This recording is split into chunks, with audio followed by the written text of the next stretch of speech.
अब मियाँ साहब चूँकि 30 दिन जेल में रहे, वो इतने मतलब अपसेट और जैसे कोई होता है ना इंसान के महफूज होता है इंसान कि उसको कोई मतलब समझ ही नहीं आ रही थी कि मैं कहाँ हूँ या क्या हूँ। वो कॉन्स्टेंटली ऐसे हाथ हिला रहे थे, ऐसे ऐसे कर रहे थे जैसे वहाँ कोई मजमा खड़ा हुआ अवाम, हालांकि कोई बंदा भी नहीं था वहाँ। अच्छा, इससे पहले नवाज शरीफ साहब भी तो वहीं पर चंद आए दिन थे। पहले नवाज शरीफ साहब को 30 दिन मतलब वो जेल में रहे, तो पहले ही दिन उनको निकाल के उन्होंने खुसूसी अदालत में उन्होंने कोर्ट में पेश किया।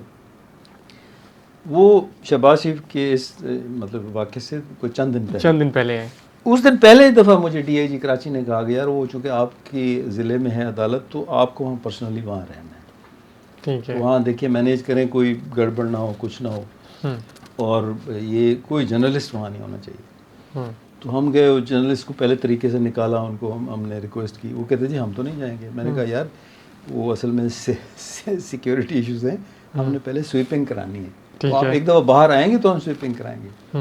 जब वो बाहर आए फिर हमने उनको अंदर नहीं जाने दिया। बड़ा उन्होंने शोर डाला कि जी आपने हमारे साथ धोखा किया, हमें अंदर आने दें। मैंने कहा यार नहीं आ सकते आप, हमारी मजबूरी है। खैर उनको तरीके से नवाज शरीफ साहब ने तो ये नहीं कहा था कि इस एसएसपी को जो है वो मेरा केस लग गया रिमांड। नवाज शरीफ साहब ज़ाती तौर पे मैं उनकी बहुत इज़्ज़त करता हूँ, उस बंदे में बड़ा लिहाज है, रख रखाव ताल्लुकात का लिहाज है, और वो इस तरह भी नहीं है कि जैसे कोई एक मिजाज होता है ना किसी का, जैसे शहबाज साहब का मिजाज है बड़ा, वो अपना दिखाएंगे गुस्सा और शो ऑफ करते हैं और ज़्यादा। वो नवाज शरीफ साहब बहुत हम्बल आदमी है। वो जिस दिन आए मैं सोच रहा था कि यार, मैंने कहा ये तो शरीफ आदमी है, बहुत लिहाज वाला है, बहुत हया वाला है। आपको मिले थे नवाज शरीफ साहब उस दिन? उस दिन नहीं, मैं बताता हूँ। मैंने सोचा यार उनकी जगह तो शहबाज शरीफ साहब को होना चाहिए था, ये तो शरीफ आदमी है। तो लेकिन नवाज शरीफ साहब उतरे तो वो एक बंगला था, बंगले के अंदर वो कोर्ट बनी हुई थी। रहमत जाफरी साहब उस वक्त जज थे खुसूसी अदालत। तो बाहर भी हमने कॉर्डन किया हुआ था, पब्लिक को नहीं आने दे रहे थे। थोड़े बहुत कुछ चंद लोग आए थे, ममनून साहब आए थे, मुस्लिम लीग की कुछ लोग, इन्होंने आके थोड़ा बहुत वहाँ वो बख्तरबंद पे फूल शूल डाले, और वो चंद लोग मतलब ऐसे कोई 100-200 लोग होंगे। ठीक है। उसके बाद बख्तरबंद जैसे बंगले के अंदर दाखिल हुई तो वो गेट क्लोज हो गए। रेंजर्स के कर्नल साहब वो उनको लेके आए।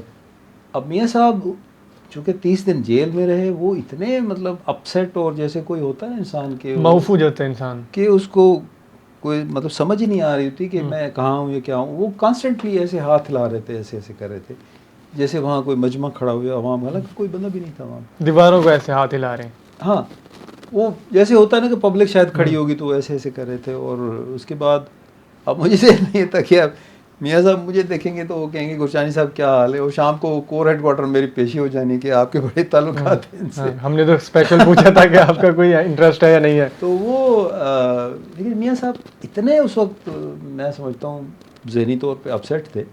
मैं उनको साथ खड़ा रहा, लेकिन उनकी नज़र मुझ पर नहीं पड़ी, पहचाना ही नहीं, वो अपना हाथ हिला नज़र ही नहीं पड़ी। देखते तो शायद पहचान लेते, बस उनको जल्दी से फिर वो अंदर ले गए कोर्ट में। तो वहाँ फिर है अंदर, मेरा तो काम नहीं होता, मैं नहीं जाता।